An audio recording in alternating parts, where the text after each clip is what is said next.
So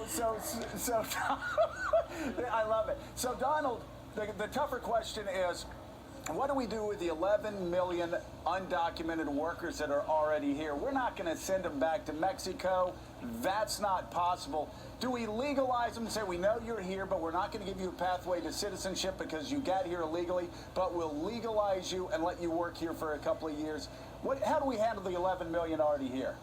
So, Joe, it's the big question, and the really a bigger question is, I don't think the 11 million, which is a number you've been hearing for many, many years. I've been hearing that number for 5 years.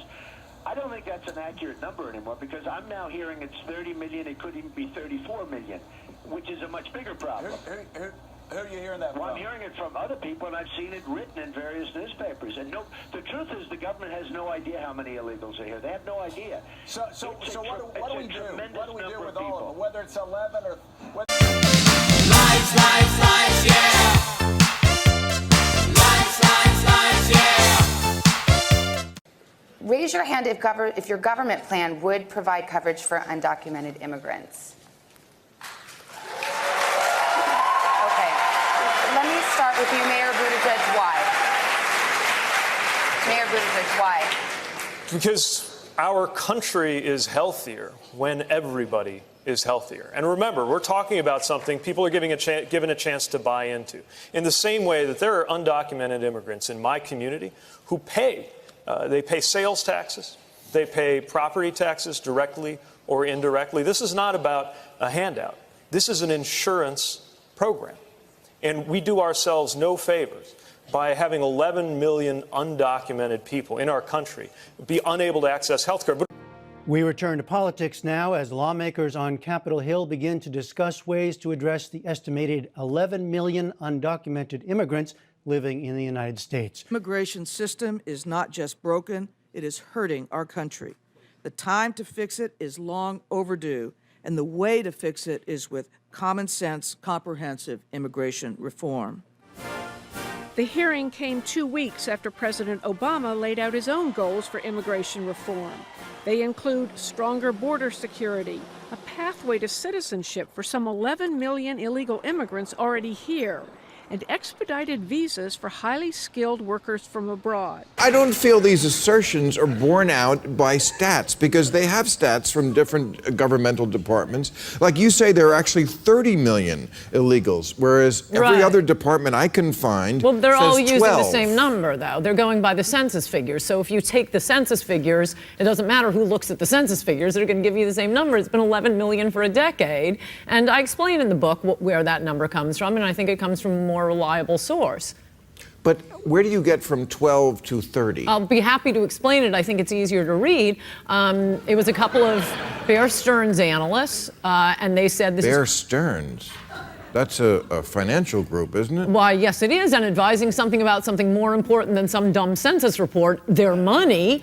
So they said, look, this is crazy. People who have trekked thousands of miles, left their families behind, broken laws, stolen Social Security cards, are not going to be filling out government surveys. And in fact, California did a survey in Hispanic communities asking out here, are you illegal? Did you fill out the survey? There was a backup survey and only 40% answered that survey. So it's silly to think that we're getting honest answers here. So what the Bear Stearns analysts looked at was remittances to Mexico. They looked at school enrollments. They looked at housing permits, and they came to the conclusion that it was 20 million. That was back in 2005. Then the two famous Pulitzer Prize-winning journalists, Bartlett and Steele, very famous for Time magazine and for, you can look up, they have their own Wikipedia page just themselves. They spent a year investigating it, and they said, we're getting 3 million a year. So my 30 million estimate, that was in 2006. My 30 million estimate is a very low estimate. Let's say it was only 1 million a year since 2005. The minimum... Surprised I'm not Hispanic. I know. Well, okay, so... I mean, I've read everywhere that actually the net immigration from Mexico in the last 7 years has been zero, because our economy got worse, theirs got better. Mexican women used to have 7 children, and now they have 2. I think that would make a big difference. So let's say everything you say is true, which it isn't. The number of illegal immigrants in this country is having significant economic impact. Inflation, taxes, housing, and school costs are all affected by the rising tide of immigration, both legal and illegal. Some estimates of immigrants in the U.S. illegally run as high as 20 million, nearly twice the official estimate, making immigration's impact on the underground economy even tougher to quantify. The scene on this street in New York City is typical of many major cities in the U.S. that are now home to large influxes of immigrants, both legal and illegal. Most Americans know a lot about immigration and have a solid position for or against it. But what they don't know is how it contributes to the nation's underground economy. Part of the reason this impact is so hard to quantify is that even the U.S. government doesn't have a reliable tally on the number of immigrants or their economic impact.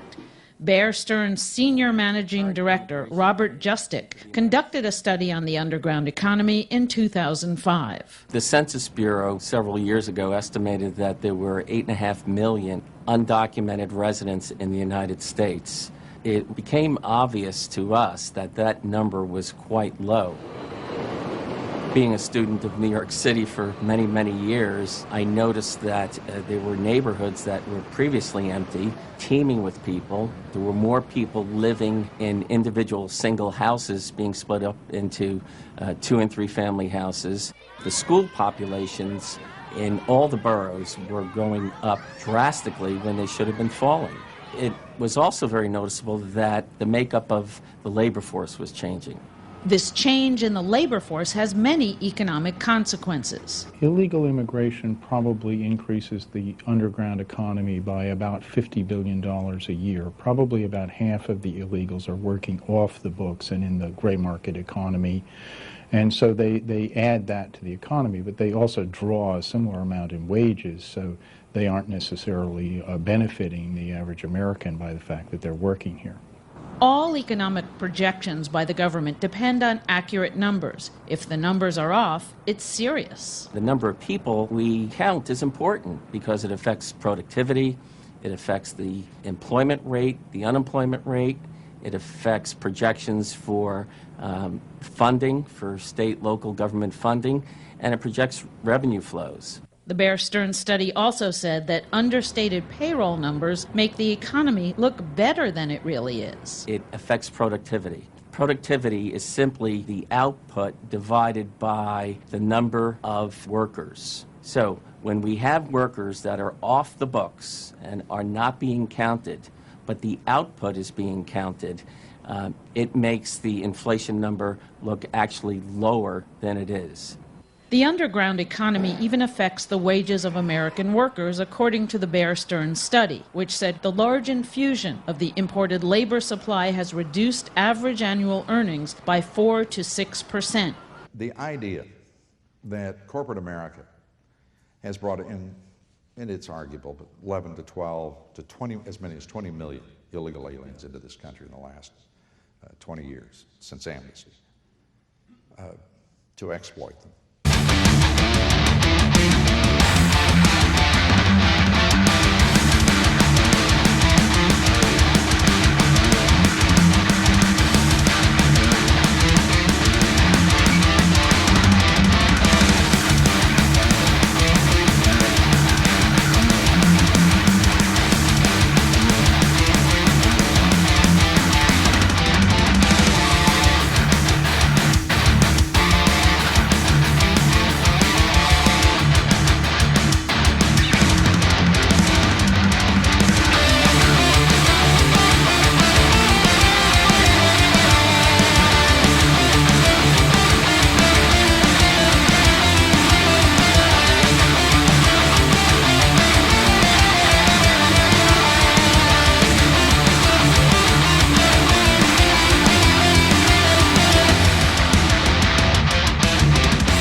There's another study. If you talk about immigration reform, they say, well, what do you do about the illegals here already? Now we've got even a bigger problem than we thought. It turns out they do a Yale study, and they look at the number of illegal immigrants in the United States. It's nearly twice as great as we thought. Could it be up to 22 million? I read that last night. I don't know whether to believe it or not. I'd like to see the study and actually see how they did it. And second of all, what was the purpose of the study?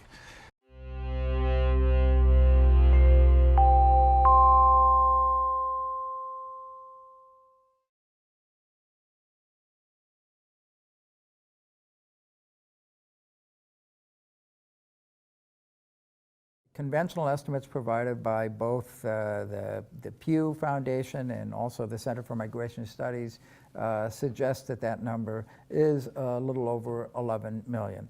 And those figures are arrived at via surveys where people are actually questioned as to whether or not they were born outside of the United States and whether they are citizens. What we have done is something quite different. We have not administered surveys. Rather, we have collected both operational data, such as deportations and visa overstays, and demographic data, such as death rates and immigration rates, and combine these using a demographic model that follows a very simple logic, which is that the population at some point in time is equal to whatever that initial population was, plus everyone who came in, minus everyone who goes out. It's that simple. That's essentially what the model does. We discover that the survey-based result that there are 11.3 million undocumented immigrants seems to fall far short.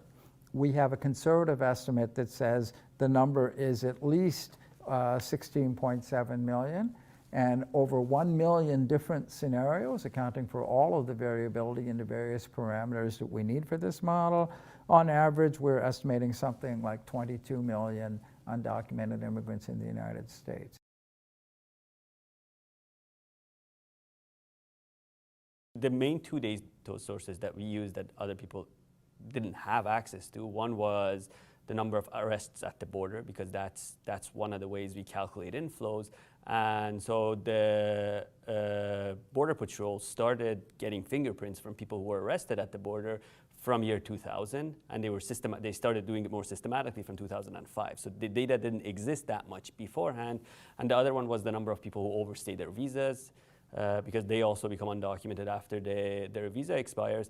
And in 2015 was the first time that such data was actually collected by the Department of Homeland Security. And it's a big, because there's like 50 million people coming in each year. It's hard to track how many people are coming in, leaving, and they didn't have the capability until 2015 to actually measure that number.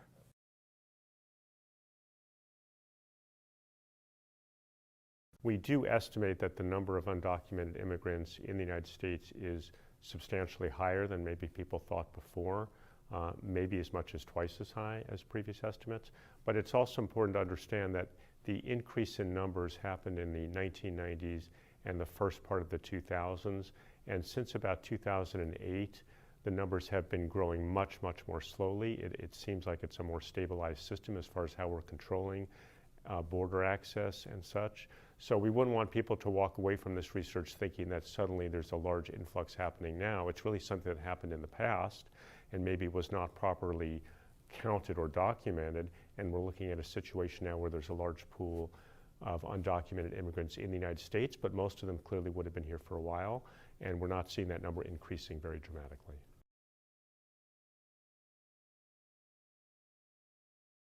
One other thing that we observed in this study was that the trajectory of the population. So the population, how it rises, as Jonathan said, it increases in 2008 and then it flattens. It's the same trajectory for our estimate and the ones that existed before. It's just that we're always higher than them. So the trajectory is the same. We see the same patterns happening, but we have a higher number. And it goes back to what Ed said about the undercount of the hidden population. It shows that they are undercounting. They are capturing part of this population, but not the whole population. Now, one top official suggests the issue is far bigger than previously believed. When answering a question about what will happen to DACA recipients if Congress doesn't act on immigration legislation, Acting Director of the Department of Homeland Security's Citizenship and Immigration Services, Ken Cuccinelli, said this. They're here illegally under whatever circumstances they may have come. Well, then they're in the same pool as if MIT is correct, the 22 million people who are here illegally. The number, 22 million, comes from a study by the Massachusetts Institute of Technology and is double what other estimates have been. It's one reason why Ken Cuccinelli told us this week his office is fighting on, working to implement a public charge rule that was blocked by courts. It would deny green cards to legal immigrants who have received certain public benefits or would be likely to do so in the future. That's the benefit to Americans of immigrants coming here, is that they contribute, not that they come and draw down from our limited resources and become a burden on the public. But the 22 million number has also been refuted. Most current estimates, including from the Department of Homeland Security, have that number between 10 and 12 million. The Bipartisan Policy Center's Teresa Cardinal Brown says the Trump administration is simply using a scare tactic.